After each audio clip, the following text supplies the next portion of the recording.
நாம் தமிழர் கட்சியில் இருந்து விலகிய காளியம்மாள் எடப்பாடி பழனிசாமி முன்னிலையில் தன்னை அதிமுகவில் இணைத்துக் கொண்டார்.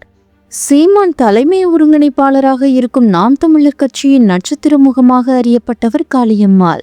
நாம் தமிழர் கட்சியின் மகளிர் பாசறை மாநில ஒருங்கிணைப்பாளராக காளியம்மாள் செயல்பட்டு வந்தார்.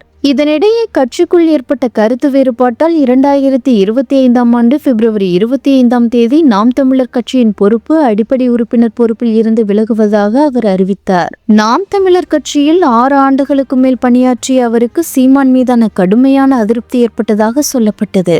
மேலும் காளியம்மாளை குறிப்பிட்டு சீமான் பேசியதாக ஆடியோ ஒன்றும் வெளியாகி கடும் சர்ச்சைகளை கிளப்பியது. இது அரசியல் களத்தில் மிகப்பெரிய அளவில் பேசுபொருளாக மாறியது. இதனிடையே காளியம்மாளை தங்கள் பக்கம் இழுக்க தமிழக வெற்றிக் கழகம் உள்ளிட்ட சில கட்சிகள் முயற்சி செய்ததாக தகவல் வெளியானது. இப்படியான நிலையில் காளியம்மாள் யாரும் எதிர்பாராத விதமாக அதிமுகவில் இணைந்துள்ளார். 2026 சட்டமன்ற தேர்தல் நெருங்கியுள்ள நிலையில் அதிமுகவில் இணைந்துள்ள காளியம்மாளுக்கு போட்டியிட வாய்ப்பு வழங்கப்படும் எனவும் தகவல் வெளியாகியுள்ளது.